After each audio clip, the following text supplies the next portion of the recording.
اعوذ باللہ من الشیطان الرجیم بسم اللہ الرحمن الرحیم وَمِنْهُمْ مَنْ يَقُولُ، اور ان میں سے بعض ایسے بھی جو دعا کرتے ہیں ربنا، اے ہمارے رب، آتنا فی الدنیا حسنہ، ہمیں دنیا میں بھلائی عطا فرما۔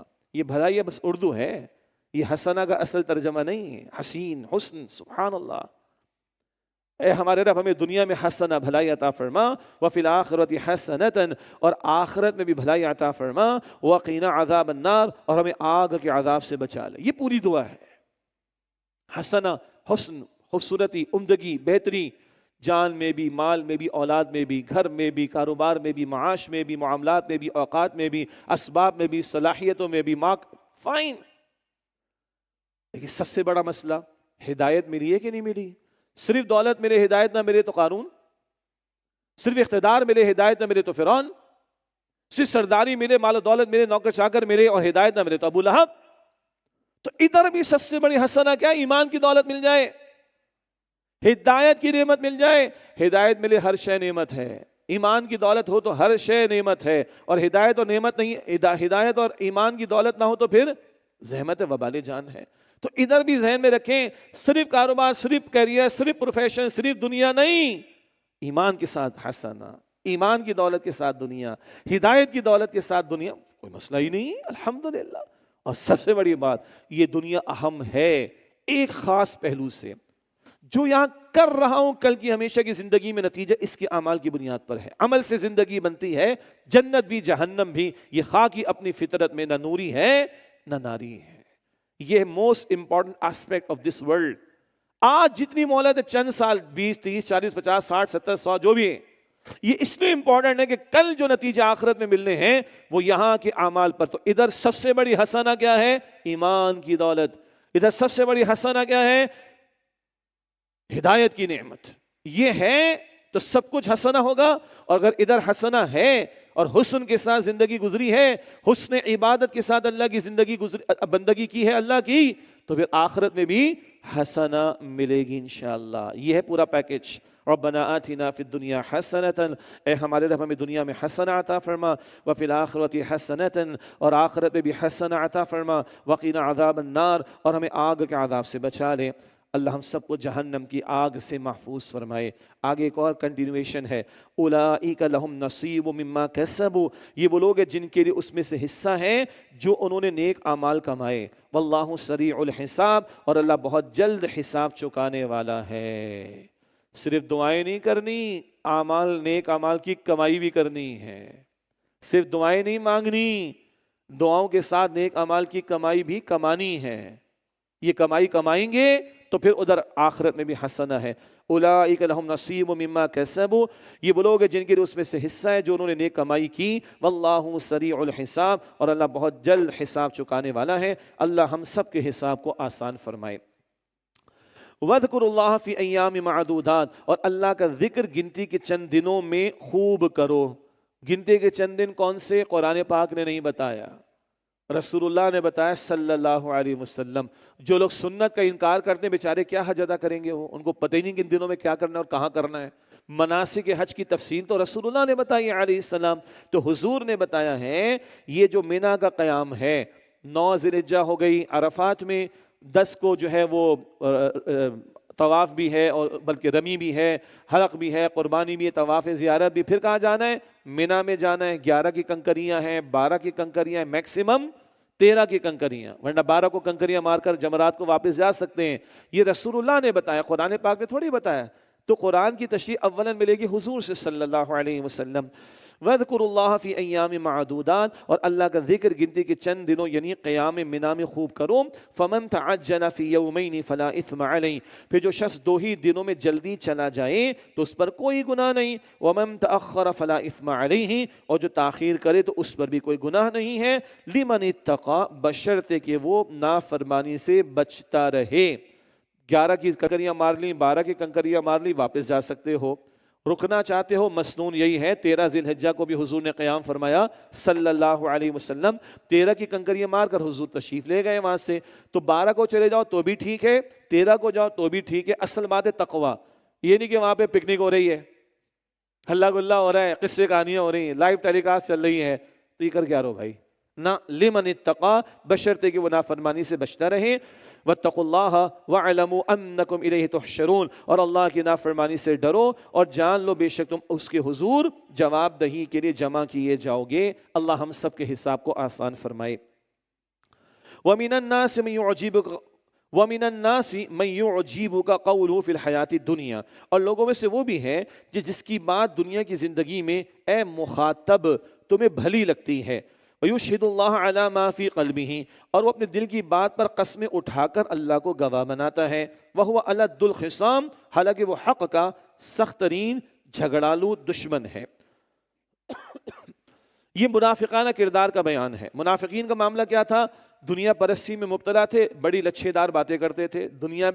دنیا کے بارے میں بات کروا لے کسی کو بھی ہر ایک کو چت کر دیں گے وہ. اور جھوٹے ہیں منافقین، بہانے بناتے دین کے تقاضوں سے فرار اختیار کرتے ہیں تو قسمیں اٹھاتے ہیں اللہ تعالیٰ کی اپنی جھوٹے بہانوں میں وزن پیدا کرنے کے لیے. اور ذرا کسی سے جھگڑا ہوتا ہے تو گالم گلوچ پر اتر آتے ہیں. حدیث سنی ہے نا آپ نے، نبی علیہ السلام نے فرمایا کہ منافق کی 4 علامت ہیں، مسلم شریف کی روایت. بات کرے گا تو جھوٹ بولے گا، وعدہ کرے گا تو خلاف ورزی کرے گا، امانت رکھوائی جائے گی تو خیانت کرے گا، اور جھگڑا ہوگا تو گالیاں دے گا. یہ منافق ہے. چاروں صفات جس میں وہ پکا منافق، حضور نے فرمایا علیہ السلام. تو 3 باتیں، دنیا کے بارے میں بڑی لچھی دار باتیں کرے گا. دنیا پرست سے تو دنیا اس کو محبوب ہے، دنیا کی بات اس کی زبان پر ہر وقت ہوں گی. 2 کا 4 نہیں، 2 کا 10 کیسے بنے، اور 10 کا 100 نہیں، 1000 کیسے بنے. بس. نمبر 2، اپنے دل کی باتوں پر قسمیں اٹھا کر اللہ کو گواہ بناتا ہے. اور نمبر 3، حق کا سخت ترین جھگڑالو دشمن ہے، جھگڑا کرتا رہتا ہے. آگے فرمایا وَإِذَا تَوَلَّى سَعَىٰ فِي الْأَرْضِ لِيُفْسِدَ فِيهَا، اور جب اسے اختیار ملتا ہے تو وہ خوب کوشش کرتا ہے کہ زمین میں فساد مچائے. وَيُهْلِكَ الْحَرْثَ وَالنَّسْلَ، اور کھیتیوں اور نسلوں کو برباد کرے. ذرا کا اختیار ملے گا، اختیار کا غلط استعمال کرے گا. یعنی عوام پر اختیار مل جائے تو عوام کا ستیہ ناش کرے گا. اختیارات ہاتھ میں آ جائیں تو ابا جان کی دولت سمجھ کر اس کو بہائے گا، استعمال کرے گا. استغفر اللہ. اور وَيُهْلِكُ الْحَرْثَ وَالنَّسْلَ، اور کھیتیوں نسلوں کو برباد کرے گا. مفسرین نے ایک منافق کا ذکر بھی کیا ہے، اس کی حرکتوں کا، اور عموم کے اعتبار سے دنیا پرست منافقین کی یہ حرکتیں ہیں. واللہ لا يحب الفساد، اور اللہ فساد کو پسند نہیں کرتا. اور سب سے بڑا فساد کیا ہے؟ اللہ کے دین کی راہ میں روڑے اٹکانے کی کوشش کرنا. فرمایا وَإِذَا قِيلَ لَهُ اتَّقِ اللَّهَ أَخَذَتْهُ الْعِزَّةُ بِالْإِثْمِ فَحَسْبُهُ جَهَنَّمُ، اور جب اس سے کہا جاتا ہے کہ اللہ کی نافرمانی سے ڈر تو اسے غرور گناہ پر اکساتا ہے. ذرا اس کی اصلاح کی بات کی جائے، اللہ کا خوف دلانے کی بات کی جائے تو اس کی عزت نفس آڑے آ جاتی. مجھے سمجھا رہے ہو تم؟ اس کا غرور اس کو گناہ پر اکساتا ہے. فَحَسْبُهُ جَهَنَّمُ، تو اس کے لیے جہنم کافی ہے. وَلَبِئْسَ الْمِہَادُ، اور وہ بہت بری جگہ ہے. اللہ تکبر سے اور جہنم کی آگ سے میری آپ کی ہم سب کی حفاظت فرمائے. فرمایا کہ وَمِنَ النَّاسِ مَن يَشْرِي نَفْسَهُ ابْتِغَاءَ مَرْضَاتِ اللَّهِ، اور لوگوں میں سے وہ بھی ہیں جو اللہ کی رضا کو حاصل کرنے کے لیے اپنی جان تک کا سودا کرتا ہے. وَاللَّهُ رَؤُوفٌ بِالْعِبَادِ، اور اللہ ایسے بندوں پر بہت شفقت فرمانے والا ہے. تمام ہی صحابہ جنہوں نے ہجرت کی ہے، گھر بار کو چھوڑا ہے، تمام ہی صحابہ جو انصار تھے انہوں نے ایثار کی بہترین ایگزامپلز پیش کی ہیں، سب اس میں شامل ہیں. اور بالخصوص بعض نے حضرت صہیب رومی رضی اللہ تعالیٰ عنہ کا ذکر کیا ہے مفسرین نے. اور یہ آئے تھے روم سے، ان کو ہجرت سے روکا گیا. مشرکین مکہ نے کہا سارا مال تم نے ادھر کمایا تھا، یہ مال دو پھر تمہیں ہجرت کرنے کی اجازت ملے گی. سارا مال دے دیا، اللہ کی راہ میں ہجرت کی. پیچھے آیت کا نزول ہوا، رسول اللہ نے بعد میں ان کو بشارت دی، اے صہیب تیری تجارت اللہ کے قبول ہو گئی، تجھ سے اللہ تعالیٰ راضی ہو گیا. وَمِنَ النَّاسِ مَن يَشْرِي نَفْسَهُ ابْتِغَاءَ مَرْضَاتِ اللَّهِ، اور لوگوں میں سے وہ بھی ہے جو اللہ کی رضا کو حاصل کرنے کے لیے اپنی جان تک کا سودا کرتا ہے. اللہ رؤوف بالعباد، اور اللہ ایسے بندوں پر بہت شفقت فرمانے والا ہے. دیکھیے زندگی کا حاصل یہ ہو کہ ان صلاتی و نسکی و محیایا و مماتی للہ رب العالمین. سورۃ الانعام آیت نمبر 162. بے شک میری نماز اور میری قربانی اور میرا جینا اور میرا مرنا سب اللہ کے لیے جو تمام جہان والوں کا رب ہے. میری زندگی کا مقصد تیرے دی کی سرفرازی، میری زندگی کا مقصد تیرے دی کی سرفرازی. میں اسی لیے مسلمان، میں اسی لیے نمازی. یہ جانیں قیمتی جانیں ہیں، گھٹیا کاموں میں ان کو استعمال نہیں کرنا ہے. اللہ نے ان جانوں کا سودا کیا ہے. اللہ اکبر۔